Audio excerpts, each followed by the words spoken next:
"You will leave Greyhaven before sunset," the Duke said, and every servant in the hall heard him.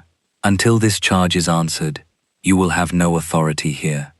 Duchess Elinor Wycliffe stood beside the long walnut table, without touching its polished edge. For 2 years, that table had held rent ledgers, harbor plans, winter seed orders, petitions from tenants, and every practical difficulty Greyhaven could produce.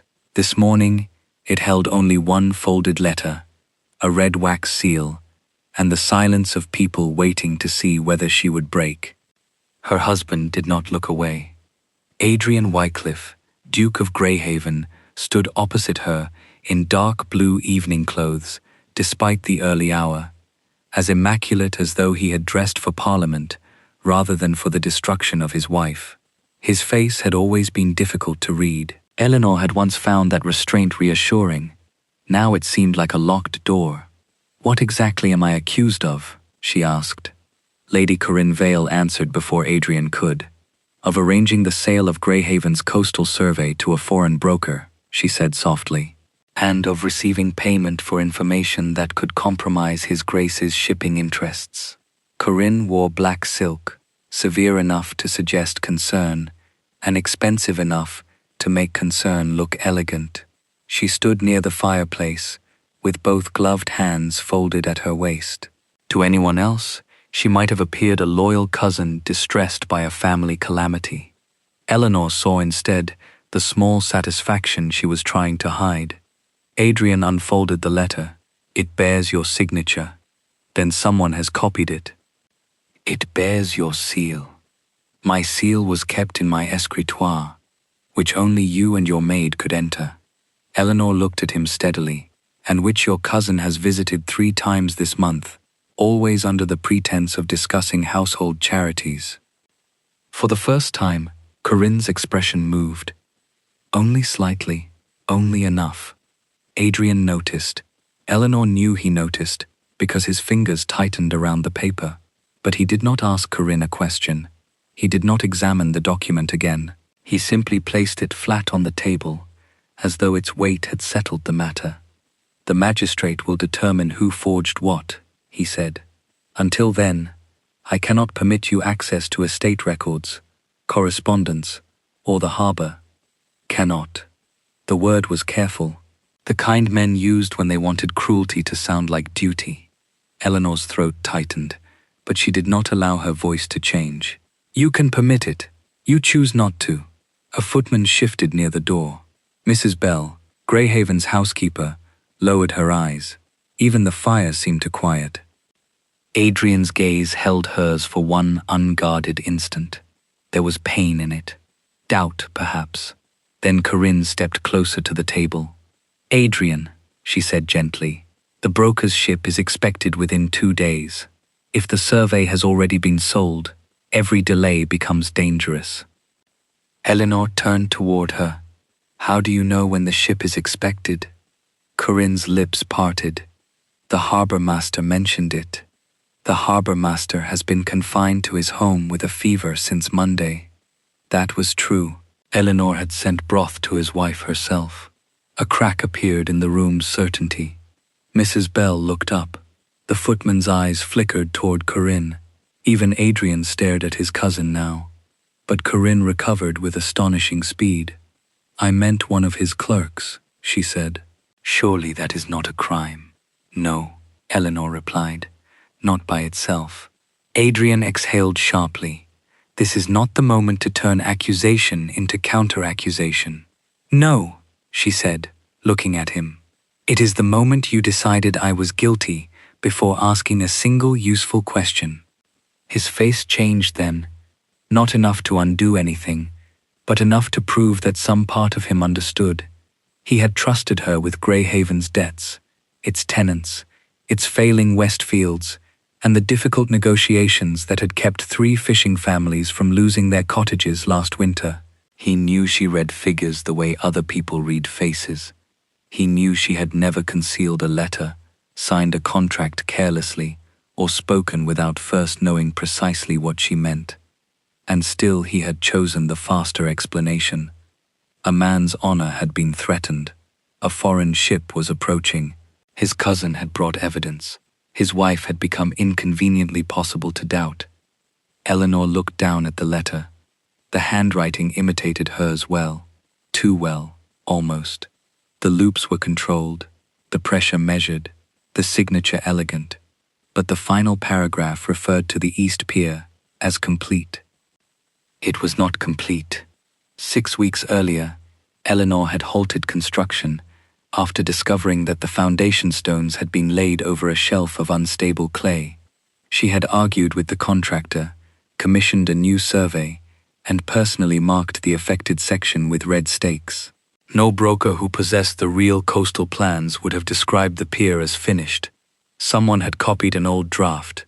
Someone who wanted Adrian to act before the truth could catch up. "I will go," Elinor said. Mrs. Bell made a small, wounded sound. Adrian's expression tightened. "Elinor, you have given your order in front of your servants. Do not soften it now for their comfort." She removed the ring of household keys from her reticule and placed it on the walnut table. "My mother's jointure papers remain in the blue cabinet. The tenant's winter relief fund is in the lower drawer. Do not allow Lady Corinne access to either." Corinne's eyes sharpened. Adrian said, "You are in no position to issue instructions." "No," Elinor answered. "You made certain of that."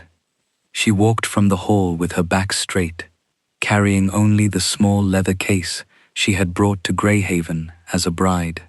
At the front door, a cold gust lifted the edge of her cloak.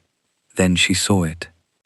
A line of damp boot prints crossed the pale corridor carpet from the side entrance toward Adrian's study. The mud was dark with river water, and threaded through it were tiny fragments of crushed red brick.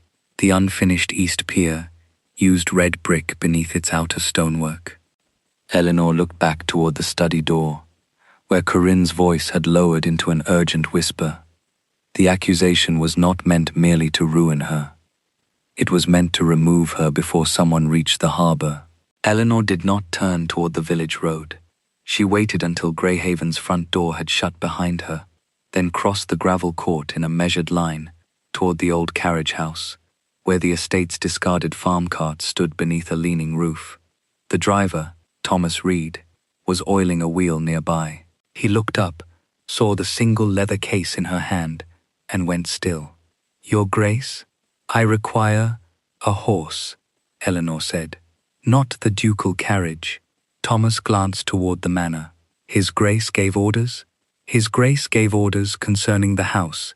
He did not give orders concerning my ability to walk across his estate." Thomas's mouth moved as though he might smile, but he only wiped his hands on a rag and led out a plain brown mare. Elinor had ridden the mare often while inspecting the western fields, and she knew the animal was sure-footed, sensible, and unimpressed by rank.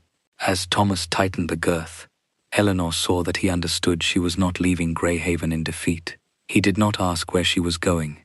That was one reason she trusted him. "The East Pier?" he said quietly. Elinor looked at him. "Why do you ask?" "Because of the mud in the hall." His voice was low. "I saw it when I brought in coal at dawn. It was fresh then." "Did you see who made it?" Thomas shook his head. "But I saw Mr. Vale's man coming from the river lane yesterday evening. The thin fellow with the scar beside his mouth. Corinne's brother, Mr. Ambrose Vale, had arrived at Greyhaven 4 days before, explaining that London air had disagreed with his lungs. He had spent most of his visit complaining about dampness, drinking Adrian's brandy, and taking an unusual interest in the harbour accounts. Elinor had thought him merely idle. Now she saw the shape of a different possibility. "Tell no one where I have gone," she said. "And if anyone asks, say only that I asked you for a horse. That will make you sound stubborn." "I have never considered that an insult." Thomas nodded once. "No, Your Grace, you never have." The East Pier lay a mile from the manor, beyond the salt meadows where Greyhaven's tenants had spent generations pulling a livelihood from rough soil and colder water. Elinor had learned the estate's geography, not from maps, but from people. From Mrs. Fenn, whose sons repaired nets along the shore. From old Jacob Lorne, who could predict a flooded pasture by the behavior of crows. From the harbour master, Mr. Dallow, who had taught her how a tide chart could reveal a lie faster than a confession. When Elinor had first come to Greyhaven, Adrian's steward had called such visits an eccentricity. By the second winter, the estate's arrears had fallen, the west drainage channels had been repaired, and no family had been evicted for a debt that could be restructured. The steward had stopped calling her eccentric. Adrian had begun sending complicated papers to her sitting room without comment. That had been his form of trust. It had mattered more than she had admitted. She reached the pier shortly after noon. The river was low, exposing black stones and tangled reeds beneath the half-built structure. Red stakes marked the unsafe section exactly where she had left them. 2 labourers were hauling timber away from the waterline, but their foreman, Mr. Pell, was nowhere in sight.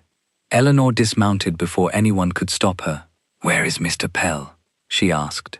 One of the men, a young mason called Hugh, pulled off his cap. "Gone to the lower storehouse, Your Grace." Then he glanced at her travelling case. "We heard you were not to be here. You heard incorrectly." Hugh looked relieved enough to make her chest ache. "The new orders said we were to cover the red marks and begin laying stone again." Elinor's attention sharpened. "Whose orders?" "Mr. Pell said they came from the Duke. In writing. He had a paper. Did you read it?" Hugh gave her a strained look. "I cannot read much beyond my name." "Then you did right to wait." She walked past him to the nearest red stake. Its paint was scratched away along one side, as though someone had tried to remove it and change their mind.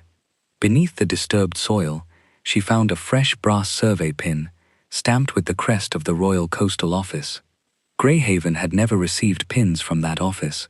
She turned it over in her palm. On its underside was a shallow nick, deliberately made.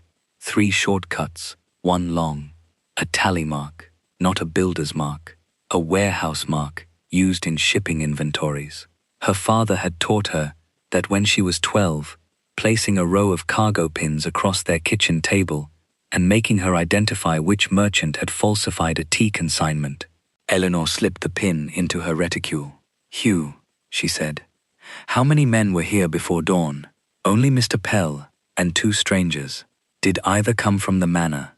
"One wore a good coat. Not good enough for London, perhaps, but too good for the river. Ambrose Vale," she thought, "or a man paid by him."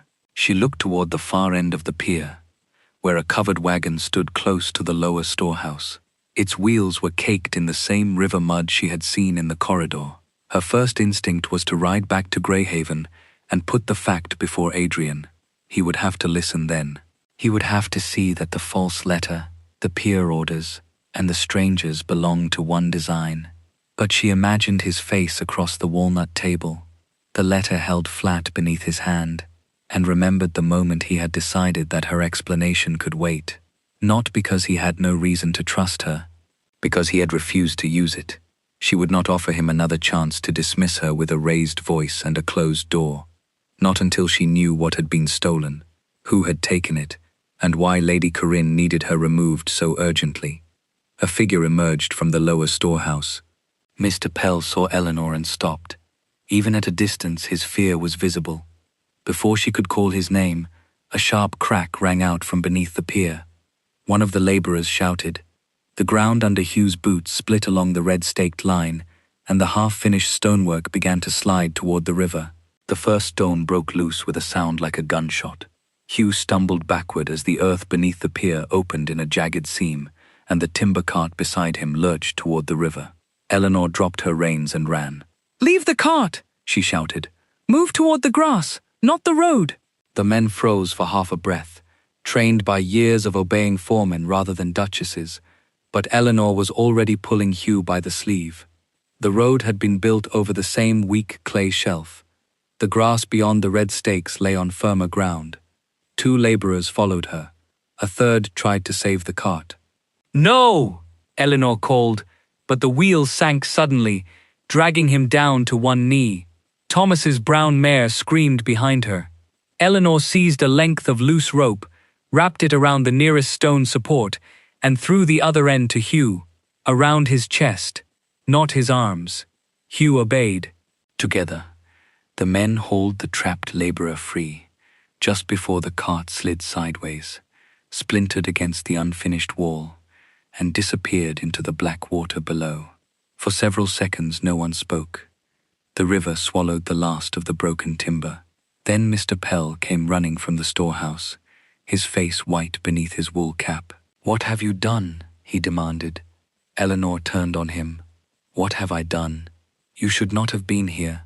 The work was meant to be resumed after the next delivery. You ordered men onto a foundation declared unstable. I had instructions." "From whom?" Pell's eyes shifted toward the wagon by the storehouse. "His Grace, show me the instruction." He hesitated too long.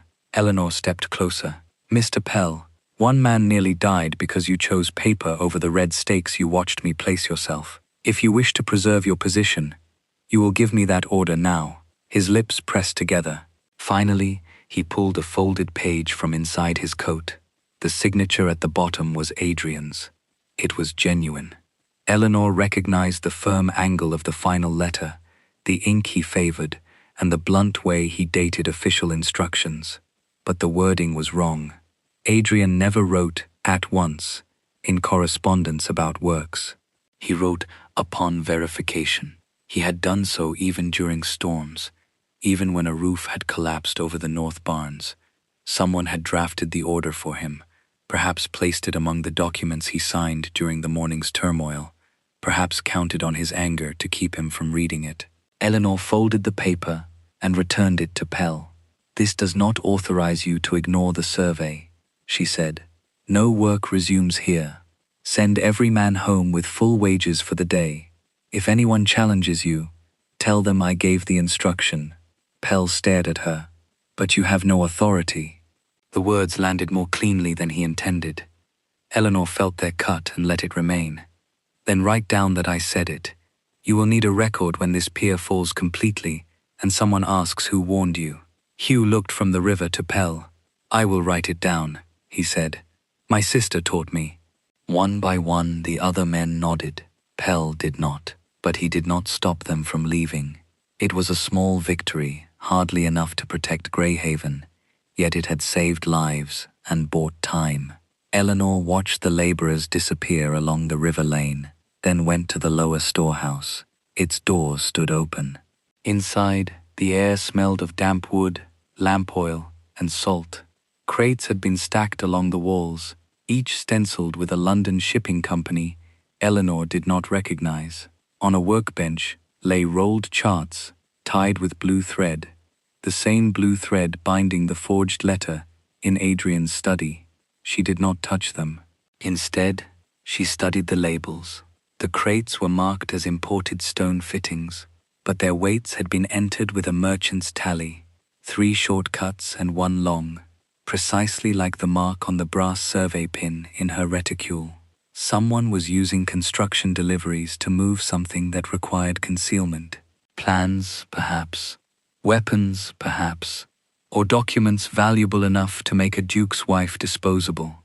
A floorboard creaked behind her. Elinor turned. Ambrose Vale stood in the doorway, dressed in a fine dark coat muddied at the hem. The scar beside his mouth pulled when he smiled. "Your Grace," he said, "I was told you had departed. You were told incorrectly." He glanced around the storehouse. "This is a restricted work site, so I have been informed, yet you appear remarkably comfortable here for a guest suffering from delicate lungs." Ambrose's smile thinned. "My sister worries too much." "Your sister worries with excellent timing." His eyes rested on the blue-tide charts. For the first time, his easy manner dropped away. "You should return to your mother," he said. "Greyhaven is no longer the place for you." "Greyhaven is precisely the place for me. It is the place where men are being ordered onto unsafe ground under my husband's signature. Your husband has made his judgment. My husband has been given a lie and has chosen not to test it." Ambrose took 1 step into the room. "There are some decisions, Duchess, that become difficult to reverse once they have been announced." Elinor met his gaze. "Then you should be very certain you announced the correct one." He looked at her for a long moment. calculating. Then he stepped aside with exaggerated courtesy. "Of course. Forgive me. I had not understood you meant to make matters unpleasant." Elinor passed him without answering. Outside, she mounted the brown mare and rode toward the manor by the back lane, keeping the brass pin hidden in her glove. She had almost reached the orchard when Adrian's carriage came hard around the bend. He had not changed from his dark blue coat. His face was drawn, and anger still held his shoulders stiffly, but he pulled the carriage to a stop the moment he saw her. "Elinor," he said, "the pier has collapsed. Part of it. Pell sent word. He said you countermanded my order. I prevented a death. You had no right to be there. You are correct." "You took that right from me this morning." The words struck him. His eyes moved to the mud on her skirts, then to the river, beyond the trees. "Corinne says you are attempting to interfere with the inquiry." Elinor gave a short, humorless breath. "Does she? She says you were seen entering the lower storehouse." "Then ask her why her brother was there first." Adrian's expression hardened. "Ambrose is visiting. At an unsafe pier, beside crates marked with false cargo tallies." For a moment, uncertainty crossed his face. She saw it. She saw him almost turn the carriage around, almost ask the question he should have asked hours ago. Then he looked toward Greyhaven Manor, where Corinne waited, and the old instinct for order returned. "Bring me proof," he said. "Not suspicions." Elinor's hand closed over the brass pin. "I intend to." She rode past him before he could answer. Behind her, Adrian remained in the road, staring toward the harbor. From the upper window of the manor, Lady Corinne watched Elinor disappear into the orchard. And when Ambrose entered the drawing room minutes later, with a streak of river mud across his cuff, Corinne did not ask whether he had found the survey charts. She asked only one question. Did she see enough to understand? "She saw the crates," Ambrose said, "not the contents." Corinne's fingers tightened around the edge of the mantle. Then she saw enough. Elinor did not hear the rest. By the time dusk settled over Greyhaven's fields, she was riding toward the harbour master's cottage, with salt drying stiff on her cloak, and one thought fixed in her mind. The false cargo tallies were not meant to hide a single delivery. They were meant to disguise a pattern. Mr. Dallow's cottage stood above the harbour road, its whitewashed walls leaning toward the wind, as though the sea had been arguing with them for years. His wife, Martha, opened the door, only a crack, until she recognized Elinor. "Your Grace," she whispered. "They said you had gone." "Not yet. Is Mr. Dallow awake?" Martha's expression changed at once from surprise to worry. "He has the fever still, but he has been asking after the East Pier. Says no one listens when he is ill." Elinor stepped inside. The cottage was warm, close, and crowded with the ordinary objects that made a life visible. Nets mended by hand, 2 chipped cups drying by the hearth, a child's wooden boat on the windowsill. Mr. Dallow lay beneath blankets in the adjoining room, his face grey but his eyes sharp. When Elinor told him about the brass pin, the crates and the pier order, he struggled upright. 3 and 1, he muttered. "That is not a stone merchant's mark. It is a bonded cargo mark. For what goods? Anything meant to pass through the customs shed without drawing a second inspection." He coughed hard. Martha pressed a cloth to his mouth, but he pushed it away. "There have been vessels at the outer mooring after midnight. No flags, no manifests brought to me. I wrote down the dates, but the harbour book is at the office. Can you remember the most recent? Tuesday before last. Thursday. Yesterday." Elinor's mind moved through the dates, the contractor's deliveries, the forged letter, Corinne's sudden interest in estate charities. A ship coming in 2 days was not merely collecting a stolen survey. It was arriving for whatever had already been brought ashore under Greyhaven's name. "I need the harbour book," she said. Martha looked toward the dark window. "The office key is with Mr. Pell now. He told us no one was to enter without the Duke's word." Elinor was silent for a moment. Then she removed the small gold watch from her reticule, the last gift her father had given her before his death, and placed it in Martha's hand. "Take this to Dr. Henshaw. Tell him I will settle his account when I can. Mr. Dallow must have care before the fever reaches his lungs." Martha's eyes filled. "Your Grace, I cannot take—" "You can, and you will. Mr. Dallow is needed alive." Outside, Elinor found Hugh waiting beneath the cottage eaves. He had followed her from the pier, cap crushed between his hands. "I thought you might need someone who can read his own name," he said. Despite everything, Elinor almost smiled. "Can you write more than your name? Enough to keep figures at the fish market. My sister says I write like a man trying to escape a fire. That may be useful tonight." She did not tell him about the harbor book. She asked instead whether he knew the old drainage channel beneath the customs shed. Hugh nodded. Every child in Greyhaven knew it. It had been built decades before to keep floodwater from the lower quay, then sealed when the newer seawall went up. Elinor had studied its course only last winter, while planning the harbor repairs Adrian had approved on her recommendation. That work too had been called unnecessary until the spring storms came. She and Hugh entered the channel after midnight, through a broken grate behind the abandoned net loft. The tunnel was narrow, wet, and rank with mud. Elinor's skirts dragged through cold water, but she kept one hand against the brick wall and counted the turns from memory. At the far end, a rusted service door opened beneath the customs shed. The lock had been recently oiled. Someone expected to use the passage again.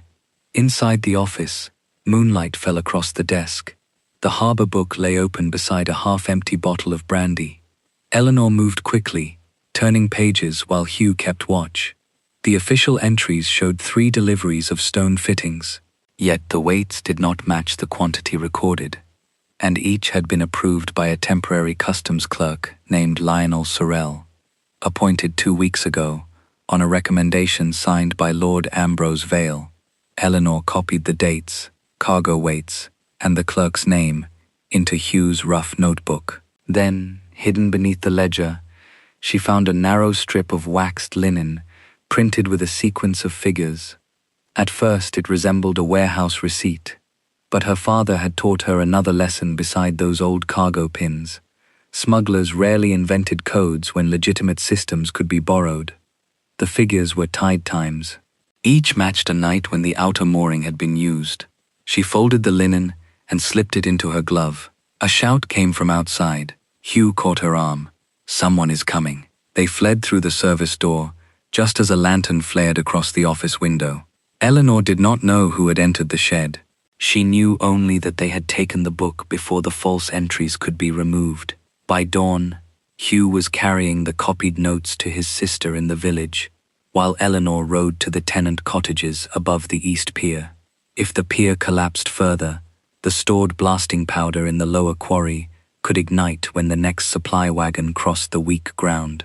The tenants would be the first to suffer. She spent the morning moving families away from the river lane, persuading fathers who did not want to abandon work, and mothers who had been told a duchess without authority could promise nothing. Mrs. Fenn listened when Elinor explained the danger. Then Mrs. Fenn made everyone else listen. By noon, 12 households had moved their children, livestock, and winter stores uphill. The quarry wagon arrived an hour later. Its driver cursed when Elinor barred the lane with farm carts, but stopped when the ground beneath his led horse shuddered, and a new crack opened only yards ahead. The powder never reached the pier. No cottages burned. No children were buried beneath fallen stone. And before the grateful tenants could thank her, Adrian arrived with Corinne in his carriage. Corinne stepped down first, her black skirts untouched by mud, and surveyed the crowded hillside. "How fortunate," she said, loud enough for the tenants to hear, that His Grace's concern for public safety prompted him to send us at once. Elinor stared at her. Adrian's gaze moved across the moved carts, the gathered families, and the split earth below. He knew she had acted before he came. He had to know. But Corinne had already taken Mrs. Fenn's hands and was telling everyone that the Duke had ordered vigilance after receiving troubling reports. The lie spread because it was convenient, because the tenants needed protection, and Adrian needed to appear in control. Elinor could have contradicted Corinne then. She could have shown the harbor notes, named the false clerk, and forced Adrian to choose between his cousin and the evidence in front of him. But Hugh's sister was hiding the copied ledger pages. Mr. Dallow was ill, and the waxed linen in her glove proved nothing without the harbour book itself. She would not risk her witnesses to win one public moment, so she stepped back while Corinne accepted gratitude meant for her. Mrs. Fenn, however, watched Elinor with clear, steady eyes. When the crowd thinned, the older woman came close enough that only Elinor could hear. "My husband worked the old channel when it was built," she said. "He kept a little book of every repair because he trusted paper more than men. If anyone has used that tunnel before, it will be written there." Elinor looked toward the manor carriage, where Adrian stood beside Corinne, holding the forged letter in his coat pocket, as though it still outweighed everything he had seen. At last, he approached. "The ground gave way exactly where you said it would," he said. "Yes, you entered the harbour office. Yes, and you found something." She held his gaze. "I found enough to ask you for one thing. Suspend Lord Ambrose's access to the harbour and allow me to inspect the documents with Mr. Dallow when he recovers." Adrian's face tightened. Behind him, Corinne became very still. It was the question he should have asked before stripping her of every right. The answer he gave now would decide whether Greyhaven could still be saved. Adrian looked at Elinor as if the answer cost him more than it should have. For one suspended moment, she believed he might choose differently. The tenants were safe because she had acted. The pier had fractured where she warned it would. The false clerk existed. The midnight deliveries existed. And Corinne's story had arrived too quickly to be natural. Even Adrian's silence seemed to acknowledge it. Then Lord Ambrose came down the hillside from the road, flanked by two men Elinor had seen only in the harbour shadows. "A difficulty, Adrian?" he called, with easy concern. "Your wife appears to be conducting quite an energetic inquiry." Corinne turned toward her brother. "She says the harbour records have been altered, does she?" Ambrose gave Elinor a courteous bow. "Then I fear she has been misled by men who will say anything to avoid responsibility for their own negligence." Elinor watched Adrian's eyes move between them. She knew the argument he was making inside himself. He had accused her publicly. To withdraw now would expose his judgment, his authority, and the fragile order of his household. To admit that Corinne and Ambrose might be involved would mean admitting that he had cast out the one person trying to protect him. Pride was not always loud. Sometimes it wore a duke's calm face and called itself prudence. "No one will be suspended," Adrian said at last. Elinor's breath caught. "Adrian, the inquiry is now beyond your control. It was never meant to be beyond mine. It was meant to be honest. You entered a restricted office by night. You interfered with labourers after I expressly prohibited you from acting on estate business, because your order would have killed them. That is not the issue. It is exactly the issue." His jaw tightened.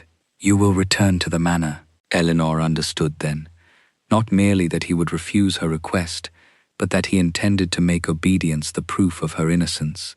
If she submitted quietly, perhaps the county would believe she had been overcome by conscience. If she resisted, he could call resistance guilt. Corinne knew it too.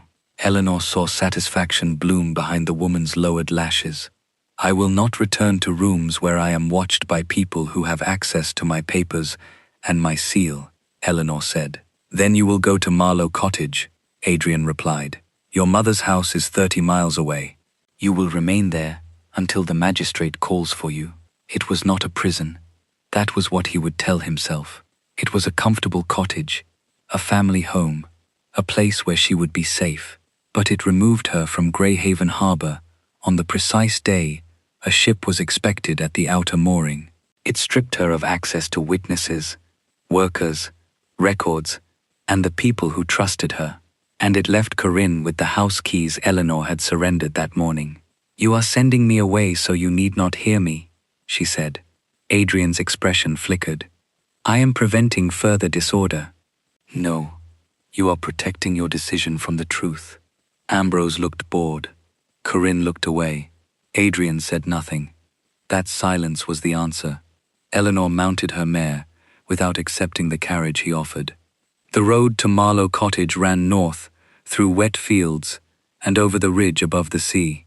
She had ridden only a mile when Thomas Reed emerged from a stand of alder trees, breathless and mud-spattered. "Your Grace, wait." He handed her a folded note. "Mrs. Bell sent this by the kitchen boy. Said it must not pass through the house." The handwriting was hurried, but unmistakably Mrs. Bell's. "Lady Corinne has ordered the blue cabinet opened. Mr. Vale is in his Grace's study with the solicitor. They are bringing out the marriage settlement papers." Elinor read it twice. The marriage settlement, her mother's jointure, the trust funds reserved for her sister, and the clause Adrian had insisted upon before their wedding. A portion of Greyhaven's unentailed coastal holdings had been placed in trust under Elinor's management, because her father's experience in trade had made the land's value clear. Corinne could not sell those holdings without confronting that clause, unless she had found a way to make Elinor appear legally unfit to manage them, unless the espionage accusation was never only about disgrace. "Thomas," Elinor said, "ride to Mrs. Fenn. Tell her to take her husband's repair book to the vicar at St. Orla's and ask him to lock it in the parish chest. No one else is to see it." "Yes, Your Grace." "Then go to Hugh's sister. Tell her to copy the harbour notes twice.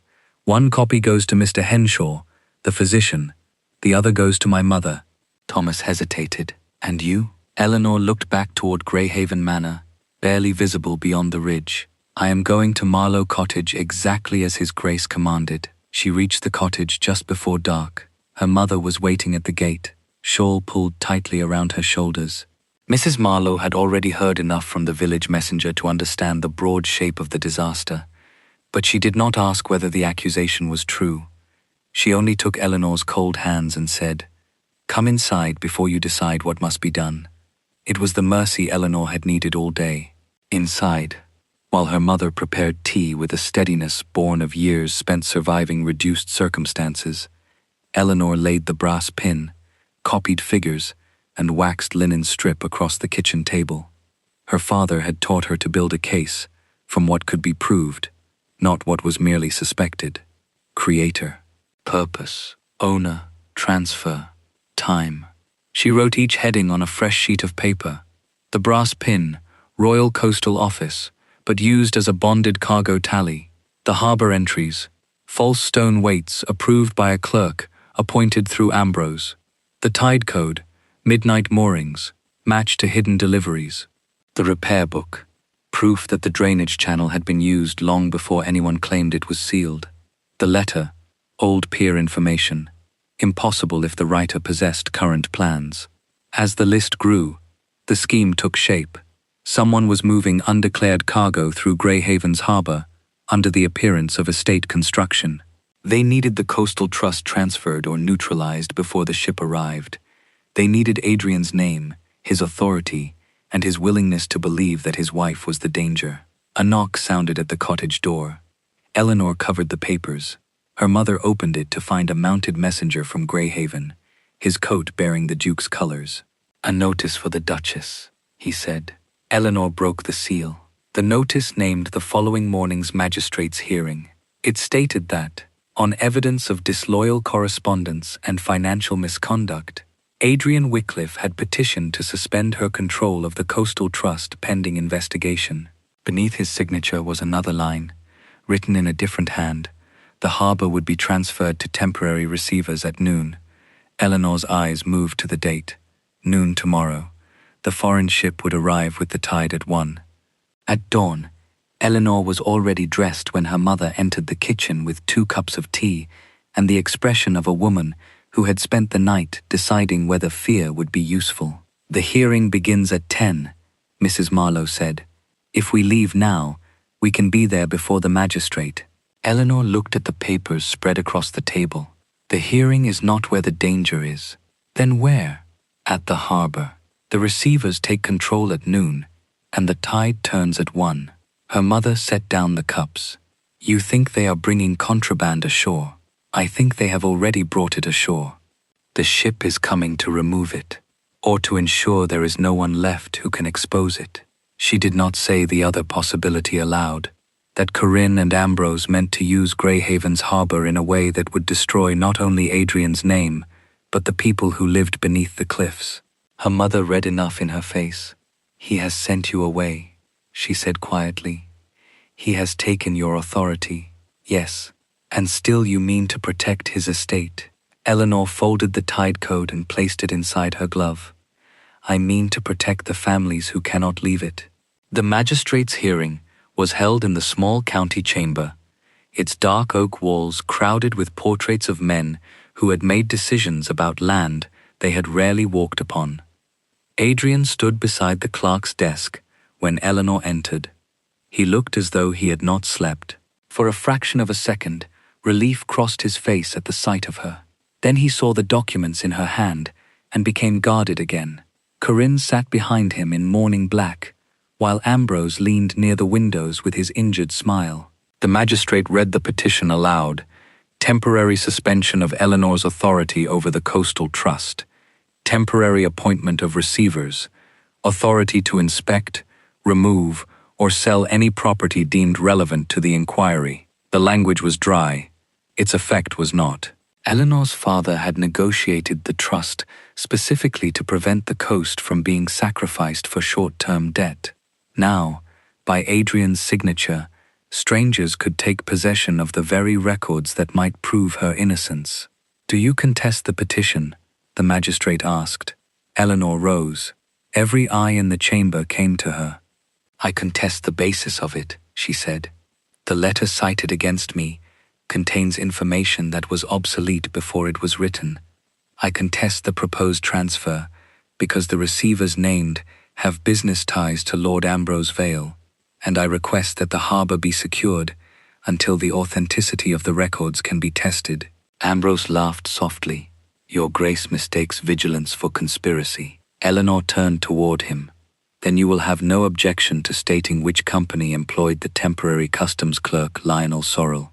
His face did not change, but Corinne's gloved hand closed around the arm of her chair.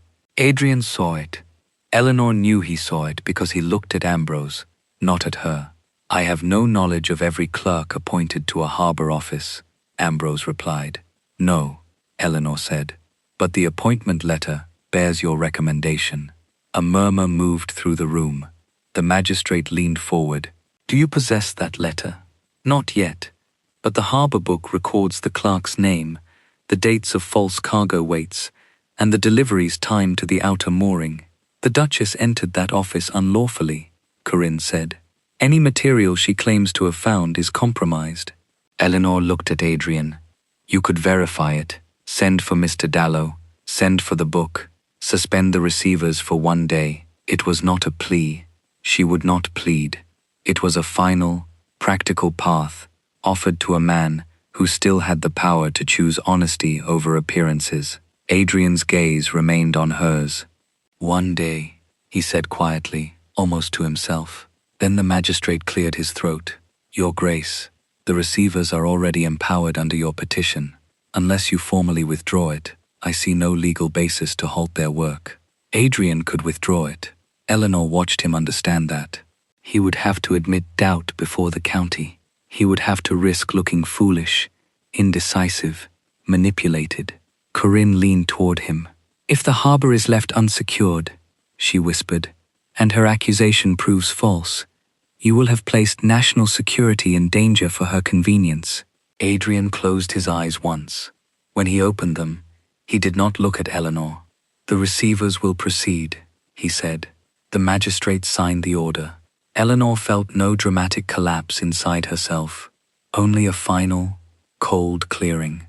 Her marriage had been a place of careful compromises, quiet respect, and unspoken faith. That morning, Adrian had used the law to remove her from it, from the trust, and from the work she had built. He had chosen the lie a second time, knowing it might be won. The hearing ended in chaos. Before Elinor could leave, Thomas burst through the chamber doors, breathless and soaked to the knees. "Your Grace, the harbour!" Adrian turned sharply. "What has happened?" "The receivers ordered the lower storehouse opened," Thomas said. "They found powder casks behind the stone crates. Mr. Pell tried to stop them.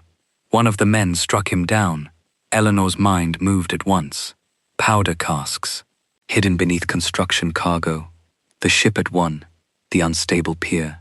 How many casks? She asked. I saw 6, maybe more. And the tide, coming fast. She did not wait for Adrian. Thomas, ride to St. Aula's. Ring the bell continuously. Tell every family below the ridge to go uphill. Hugh knows which road is safe. Then she turned to the magistrate. Give me written authority to close the river lane. He stared at her. You have no estate office. No, but I have knowledge of the ground, and your receivers have just exposed explosive powder beside a fractured pier. If you delay, the cottages beneath the cliff will be in range when the tide reaches the storehouse. Adrian stepped forward at last. I will issue the order. Elinor faced him.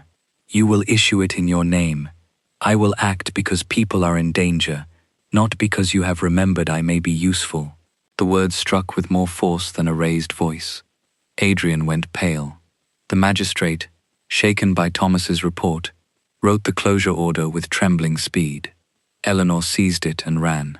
At Greyhaven harbour, the crisis had already begun. The lower road was clogged with carts, frightened labourers, and men shouting contradictory commands. One receiver stood on the storehouse steps, insisting the casks must be inventoried before anyone moved them. Another was yelling that the approaching ship had signalled for a berth.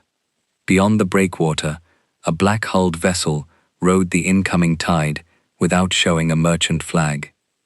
Elinor climbed onto an overturned fish barrel. No one opens another crate, she shouted. Move every person above the ridge. Leave the carts. Leave the goods. The west path only. Some obeyed because they knew her. Others obeyed because the first sharp boom from beneath the pier made every argument sound foolish. The ground trembled. A seam of white smoke curled from the storehouse floor. Elinor saw instantly what the others had missed. The contraband was not simply powder. Someone had packed the casks beneath damaged stonework, knowing the rising tide would flood the broken channel and carry a spark from the lanterns into the storehouse. The explosion would destroy the cargo, the false records, and half the harbour, while leaving Adrian's estate blamed for criminal negligence. There is a fuse line under the floor, she said. It runs through the drainage channel. The black-hulled ship turned toward the outer mooring. The tide had less than an hour to rise. The black-hulled ship turned toward the outer mooring, and Elinor knew the men aboard were waiting for the harbour to panic. The lower channel, she said. If we open the sea gate before the tide reaches the storehouse, the water will flood the tunnel and drown the fuse. A receiver stared at her. The sea gate has been sealed for 20 years. The outer gate has. The inner sluice is behind the net loft. Hugh appeared through the crowd, his face streaked with soot and river mud. The west path is clear. Mrs. Fenn has the children uphill. Relief struck Elinor so sharply she had to steady herself against the barrel. Good. Now take Thomas and find the old sluice wheel. It will be buried under the loft floor. And if it will not turn, use the iron hooks from the fish sheds. Do not stand directly beneath it. Adrian reached her side then, coat unbuttoned, hair loose from the wind. He had abandoned the carriage somewhere on the road and come on foot through the chaos. For a moment, Elinor saw not the Duke who had sent her away, but the man who had once stood beside her in flooded fields, silent and attentive as she explained why a drainage map could save a village. The memory did not soften her. It only made the loss clearer. What do you need? He asked. Your men to keep everyone away from the storehouse, she replied. No one touches the crates. No lanterns. No pistols. Done. He turned instantly to the estate guards. They moved because his authority still meant something to them. Elinor watched him issue the orders, then went to the net loft with Hugh and Thomas. The floorboards groaned beneath their weight. They found the sluice wheel exactly where she remembered, beneath rotted canvas, half hidden by coils of tarred rope.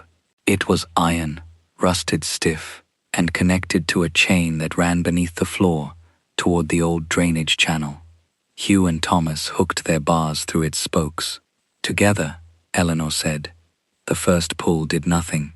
The second made the chain scream against its housing. From the harbour came another muffled boom. Dust drifted from the loft ceiling. "Again," Elinor ordered.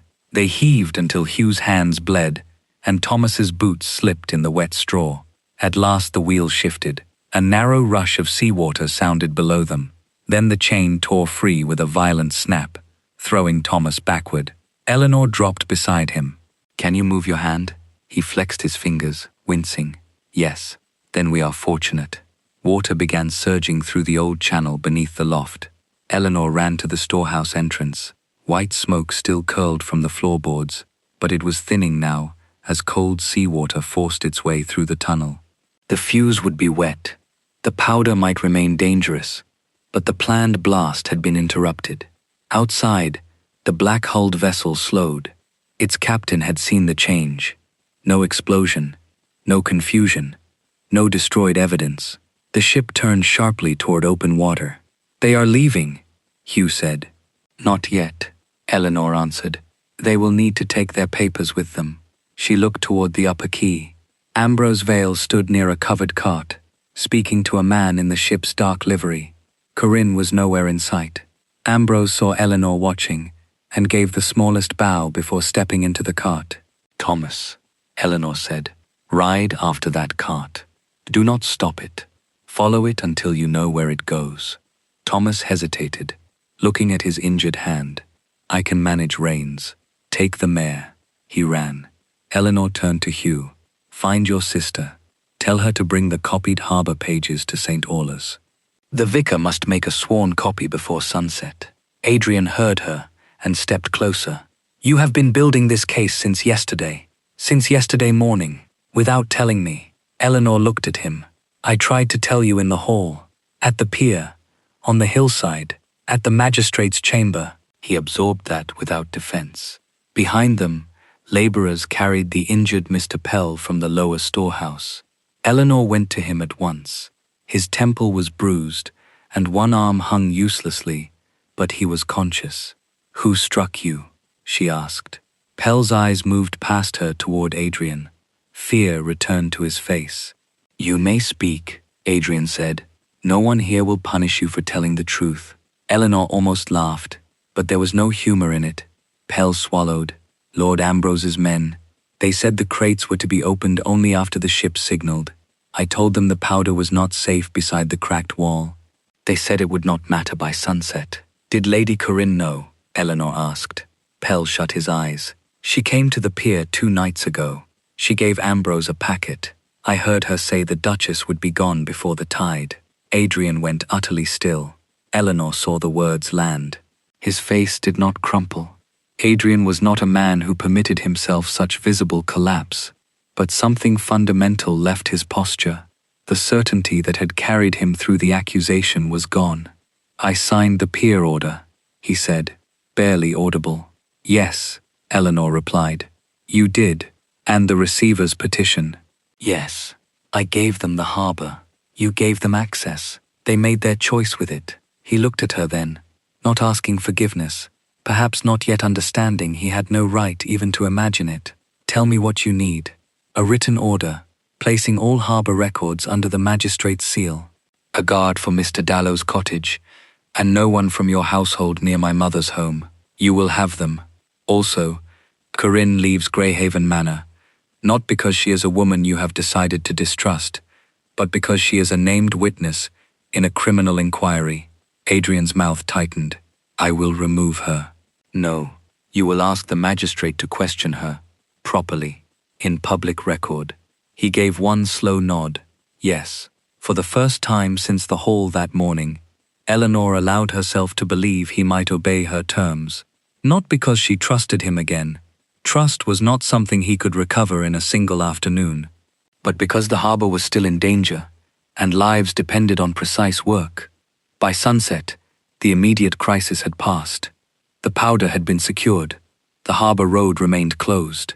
Mr. Dallow's fever had broken enough for Dr. Henshaw to allow him to sign a statement identifying the midnight moorings. At St. Aula's, the vicar copied Hugh's notes and sealed them with the parish stamp.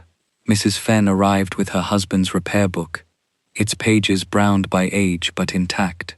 The book recorded every alteration to the old drainage channel, including an entry from 3 weeks earlier. New lock fitted by order of Mr. A. Vale. Charge placed against East Pier repairs. Elinor held the page beneath the church lamp. It was not complete proof. Ambrose could claim the work was legitimate. Corinne could deny knowing what the channel was used for.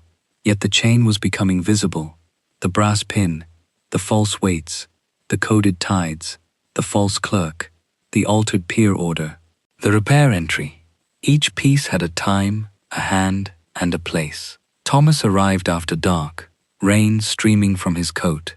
He had followed Ambrose's cart to an abandoned boathouse beyond the northern dunes.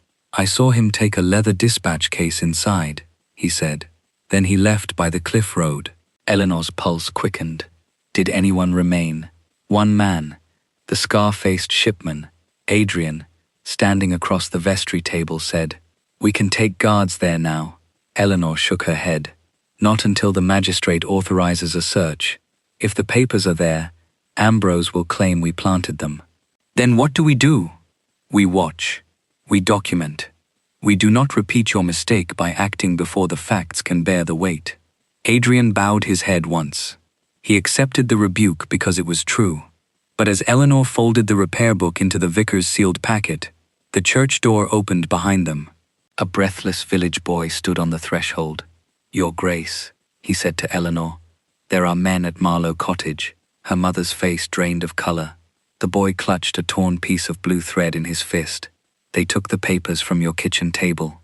They took the papers from your kitchen table." For one instant, the church seemed to narrow around Elinor. The stone walls, the flickering lamps, her mother's hand gripping the back of a pew. Then she asked the only question that mattered. "Was anyone harmed?" "No, Your Grace," the boy said. "Mrs. Marlowe had gone to the orchard with the neighbor. The kitchen door was broken. There were 2 men. They searched every room." Adrian moved toward Elinor's mother. "You will come to Greyhaven Manor tonight. It will be guarded." Mrs. Marlowe looked not at him, but at her daughter. Elinor understood the hesitation. Greyhaven had been the place from which Adrian had expelled her only the day before. Yet danger had changed shape. Refusing protection for pride would not serve anyone. "You will go to the vicarage instead," Elinor said. "The parish chest is here. The servants are known to us, and no one will expect us to choose the obvious place." Adrian nodded immediately. "I will place guards there." "Guards appointed by the magistrate," Elinor corrected. "Not by your household." "Of course." The words came quietly. He was learning, she thought, but the fact that he had to learn did not make the damage smaller. Before dawn, the stolen papers had become a weapon against her. A notice appeared on every inn door in the county. The Duchess of Greyhaven had fled the manor, secretly entered the harbour office, incited labourers against lawful authority, and concealed documents connected to the attempted destruction of the East Pier. At 10 o'clock, a second notice arrived from the magistrate. The hearing would reconvene at Greyhaven Manor the following afternoon. Until then, Elinor was forbidden to leave the parish boundaries. Corinne had moved quickly. She understood that evidence did not need to be true to be dangerous. It only needed to arrive first in the hands of people already willing to believe it. Elinor spent the morning in the vicar's study, rebuilding what had been taken. Hugh's sister had made a second copy of the harbour entries before the raid. Dr. Henshaw had witnessed Mr. Dallow's statement. The repair book remained sealed in the parish chest. Thomas had given his account of Ambrose's cart and the abandoned boathouse. It was enough to show danger, not enough to prove the full design. The wax tide strip was gone, along with Elinor's carefully organized notes and the brass survey pin. She had kept both in the leather case at her mother's cottage. Without them, the false cargo pattern became a suspicion again.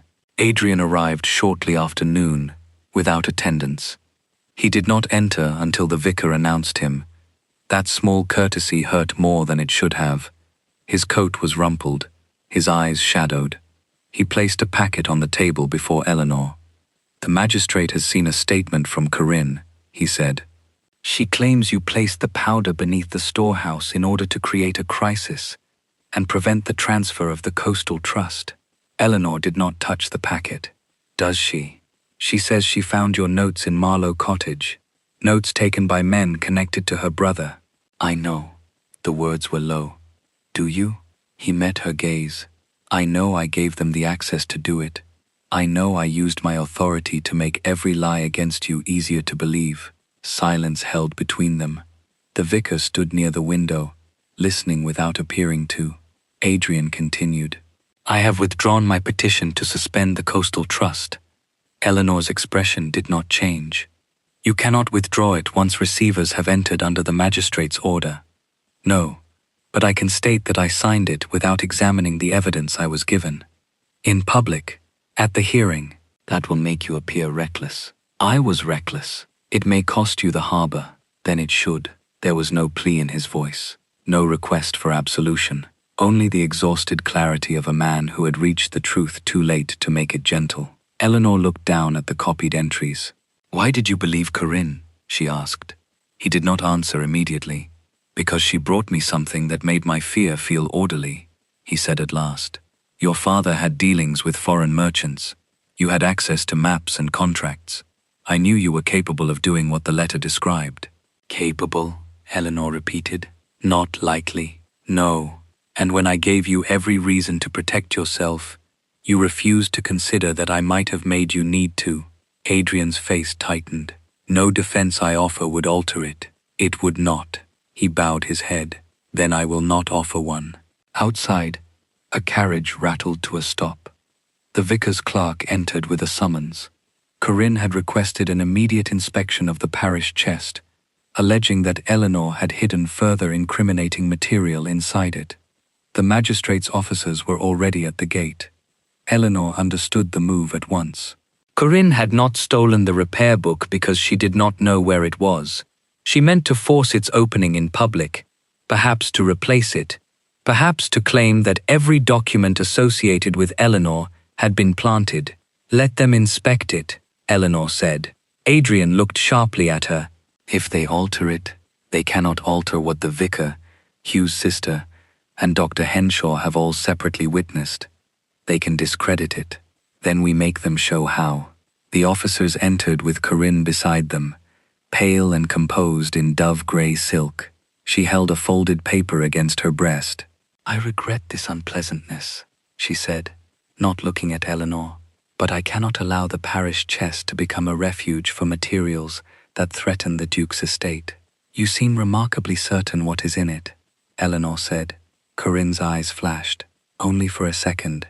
The chest was brought into the study. The vicar unlocked it, before everyone present. Inside lay the repair book, the sworn copies, and a bundle of church accounts. Nothing more. Corinne's shoulders loosened almost invisibly. She had expected the wax tide strip and the brass pin to be there. That was when Elinor saw it. Not in the chest, but in Corinne's glove. A dark blue fibre clung to the silver clasp at her wrist. The same blue thread from the forged letter, the thread Elinor had used months earlier to mend a damaged shipping ledger. Corinne had worn it since the first accusation, because she believed it too ordinary to matter. But Elinor remembered every parcel in the lower storehouse. The hidden charts had been tied with blue thread, and the crates carried the 3 short, 1 long tally. The pin was not merely a cargo marker. It was the key to identifying which crate had been moved under a false description. If Corinne still had the pin, then she had not simply stolen proof. She had carried the missing link into the room herself. You may search the chest, Elinor said calmly, and tomorrow, at the hearing, I will ask Lady Corinne to explain precisely why she knows so much about papers she insists she has never seen. Corinne's smile returned, but it had become brittle. You have no proof. Not yet, Elinor said, but you have just told me where to find it. That night, after the officers had gone, Elinor sent Thomas with a sealed message to the magistrate and another to the captain of the coastal patrol. Then she sat at the vicar's desk and wrote a list of every crate, every tide, every witness, every person whose safety mattered more than revenge. By midnight, she had decided how the hearing would proceed. She would not accuse Corinne first. She would invite her to repeat the lie, under conditions, where only the truth could explain what happened next. The hearing returned to Greyhaven Manor the next afternoon, but nothing in the great hall felt like the orderly world Adrian had tried to preserve. The long walnut table had been moved beneath the family portraits. The magistrate sat at its head, with 2 county justices beside him. Tenants crowded the rear of the room, shoulder to shoulder with labourers from the East Pier, Mr. Dallow's wife, the vicar, Dr. Henshaw, and the estate servants who had witnessed Elinor's removal only 2 days before. Outside, mounted coastal patrolmen waited beyond the gates. Elinor had asked for them before dawn, not to arrest anyone, but to ensure that no ship, carriage, or frightened witness vanished before the facts could be heard. She entered without Adrian's arm. Her gown was plain dark green, the color of the sea before a storm, and beneath it she wore the small leather reticule that had survived every attempt to strip her of authority. Adrian stood on the opposite side of the table. He had removed the ducal signet from his hand and placed it beside the magistrate's papers, a visible admission that the power he had used against her must now answer to someone else. Corinne sat nearest the fire. Her dove-grey silk was immaculate. Her gloves were new. The blue thread was gone.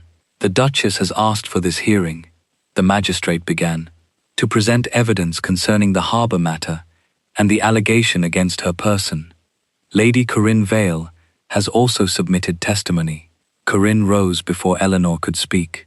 "I regret that this has become a public spectacle," she said, her voice carrying gently through the hall. "But I cannot stand silent while the Duchess attempts to hide misconduct beneath a confusion of harbour accidents. She had access to the Coastal Trust.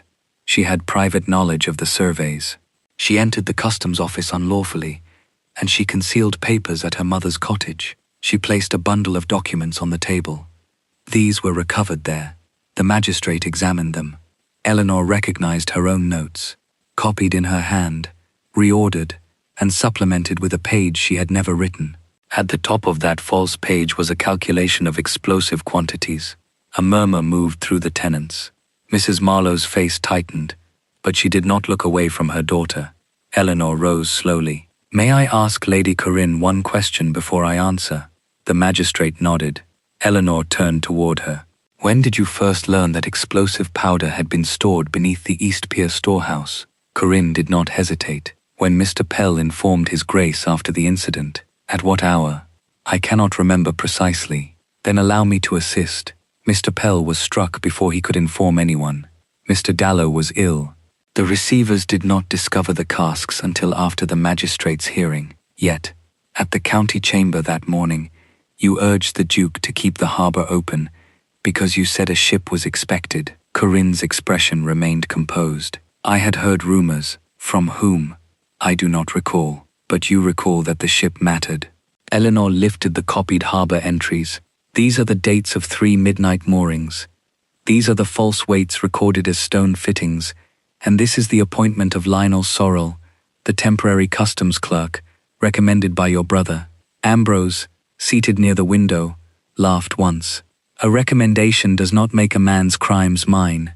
"No," Elinor said, "but it explains his access." She called Hugh forward. The young mason looked terrified, but he kept his shoulders straight. He identified the covered wagon at the pier, the order to cover Elinor's red safety stakes, and the 2 strangers who had entered the lower storehouse before the collapse. Then Mr. Pell, his injured arm bound against his chest, confirmed that Ambrose's men had ordered him to keep the powder near the fractured wall until the black-hulled ship signaled from the outer mooring. Ambrose's face changed for the first time. Not fear, anger. "A dismissed foreman and an illiterate mason," he said. "This is the Duchess's grand proof?" "No," Elinor replied. "They are witnesses. There is a difference." She placed the repair book before the magistrate. The vicar explained its custody, kept by the late Mr. Fenn, given to his widow, delivered to St. Aula's, sealed in the parish chest, copied in the presence of 3 people. The entry naming Mr. A. Vale as the man who ordered a new lock on the old drainage channel was read aloud. Ambrose shifted in his chair. "A repair order," he said. "Nothing more." Exactly, Elinor answered. You used ordinary repairs because ordinary repairs do not attract suspicion. You used a construction delivery because no one questions crates sent to an unfinished pier. You used a false letter because you needed the one person capable of reading the cargo pattern removed before the final shipment. The hall fell quiet. Adrian looked at her with an expression she refused to name. It was not hope. It was grief mixed with recognition. The magistrate turned to him. Your Grace, did you sign the order allowing work to resume at the East Pier? Adrian rose. I did. Did you inspect the survey attached to it? No. Did you authorize the petition transferring the Coastal Trust to temporary receivers? I did. On what evidence? Adrian's gaze went to the forged letter. On a letter I did not independently verify. On the word of relatives I considered trustworthy. And on my own willingness to believe my wife had acted against me, rather than admit I had failed to understand what she was trying to prevent. The confession moved through the room like a physical force. A tenant near the doors bowed his head. Mrs. Bell covered her mouth. Adrian continued, his voice controlled but stripped of every familiar defense. I publicly accused the Duchess. I removed her from the estate. I gave authority to people who used it to endanger Greyhaven. Whatever crimes others committed, the harm done to her was enabled by my judgment and by my signature. Corinne's face had gone pale. This is absurd, she said. He is sacrificing his reputation because she has deceived him again. Elinor looked at her. Then let us return to the papers taken from my mother's cottage. You say they prove I calculated how much powder would be needed to destroy the pier. They do. You also say, I hid them there. You did. Then you must know where the original tide strip and brass survey pin were found. Corinne's eyes narrowed. I have no idea what you mean. You do. You took them. I did not. The pin bore a bonded cargo mark, 3 short cuts and 1 long. The same mark appears on the crates recorded as stone fittings. The tide strip gave the corresponding moorings. Neither object was found in the papers you presented today. Why? Corinne's gaze flickered toward Ambrose. It was brief, but everyone saw it. Elinor let the silence hold. Because the person who stole my papers did not know what the mark meant, she said. But someone else did. Someone who had seen the crates, handled the charts, tied with blue thread, and knew exactly which item had to be removed. She reached into her reticule and laid a small square of folded linen on the table. It was not the original tide strip. It was a duplicate Thomas had found beneath the floorboards of the abandoned boathouse, pressed into a crack beside a leather dispatch case. This copy bears the same tide figures, Elinor said, and on the reverse is the cipher used by the ship's broker. The coastal patrol intercepted his captain at dawn. He has agreed to identify the person who gave him the final loading instructions. Corinne stood too quickly. You cannot trust a smuggler. No, Elinor said, which is why I have not asked the room to trust him. I have asked him to identify a physical object that only the organizer could possess. The magistrate looked toward the door. Bring the captain in. The door opened. 2 patrolmen escorted a weather-beaten man in a salt-stained coat into the hall. Behind him came Thomas Reed, carrying a sealed evidence box. The captain's eyes swept the room, stopped on Corinne, then moved to Ambrose. I was paid by him, he said, pointing to Ambrose. But the orders came through a lady. Corinne's breath caught. He is lying. Perhaps, Elinor said. Then he will fail the test. Thomas placed the box before the magistrate. Inside lay the original brass survey pin, recovered from the boathouse, and a single blue-threaded key pouch taken from Ambrose's dispatch case. Elinor did not open it. Neither did the magistrate. She looked directly at Corinne. Lady Corinne, you have said you never entered the lower storehouse, never saw the charts, and never knew what the cargo marks meant. I ask you now to tell this room which key is inside that pouch, and what it opens. Corinne did not answer, her eyes fixed on the small blue-threaded pouch, as though silence might return it to obscurity. The magistrate lifted it from the box, broke the wax seal, and tipped a brass key into his palm. It was narrow, old, and stamped with Greyhaven's crest. "What does it open?" he asked. Corinne's face had lost all color. Ambrose rose abruptly from his chair. "This is theatrical nonsense. A household key proves nothing."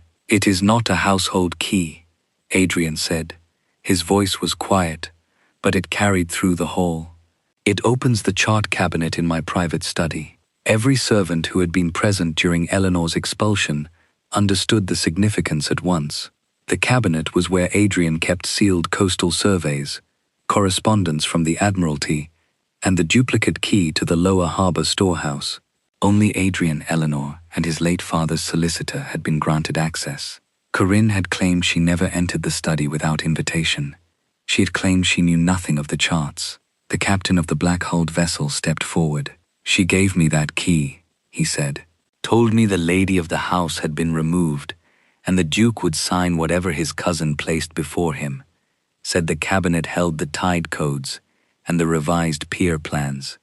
Corinne turned toward Adrian. "He is a criminal." "Yes," Elinor said, "and he has no reason to protect you now." The captain swallowed. "Lord Ambrose paid me to bring powder in beneath the stone crates. The plan was to burn the harbor records and blame the Duchess for the damaged pier. Then the coastal trust would be sold cheaply through the receivers. A buyer in London had already agreed to take it." The magistrate asked, "Who was the buyer?" The captain looked toward Ambrose. "A company controlled through Vale creditors." The truth moved through the hall in fragments before it became whole.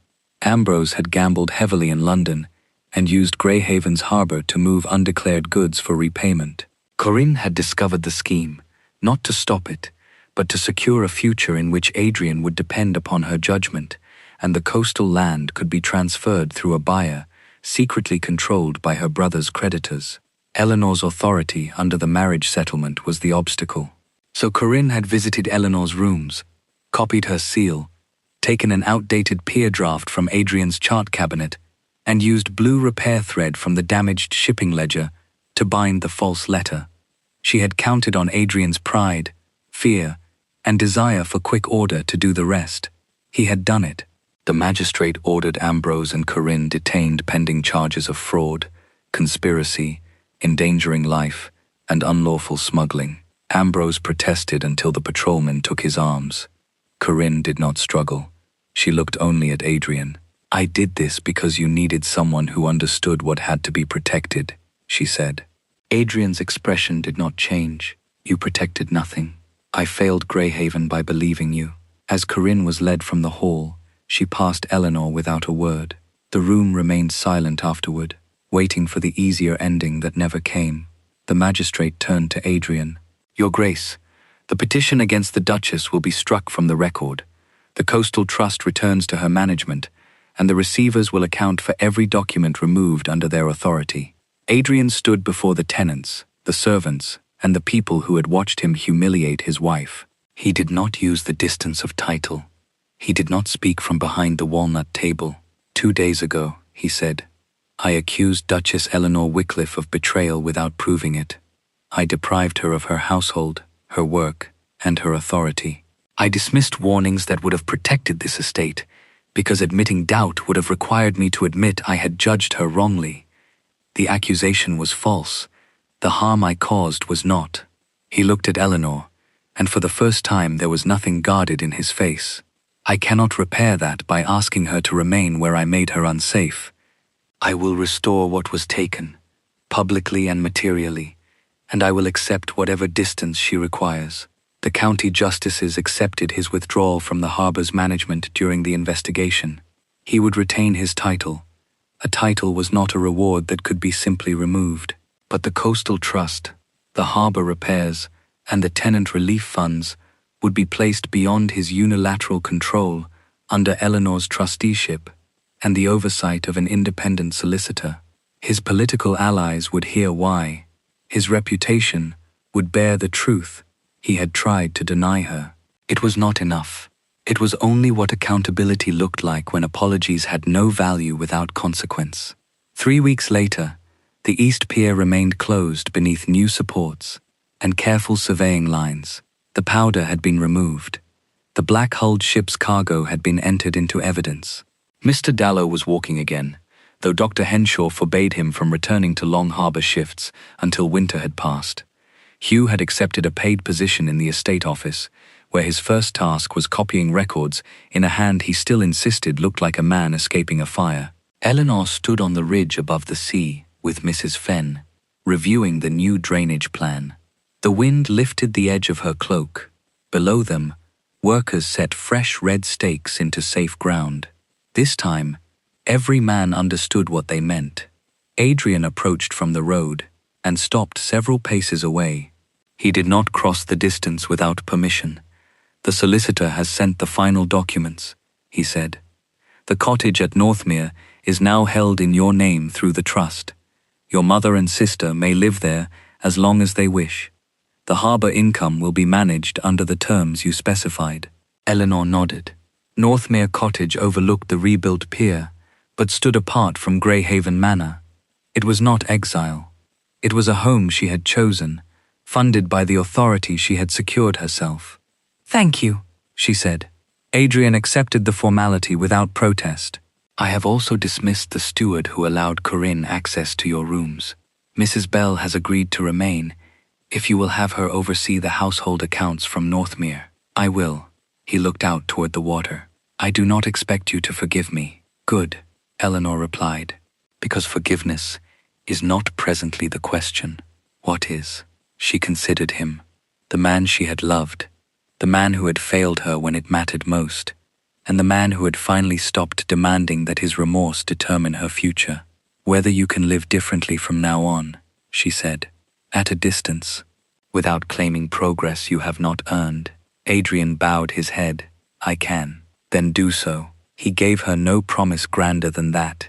He simply turned and walked back toward Greyhaven Manor alone. Elinor watched until he disappeared beyond the elms, then took the rolled harbour plan from Mrs. Fenn. On it, the new pier line curved safely away from the unstable clay, toward water deep enough to hold ships without destroying the shore. She placed the plan beneath her arm and walked down the ridge toward Northmere Cottage, where the first lamp was already glowing in the window.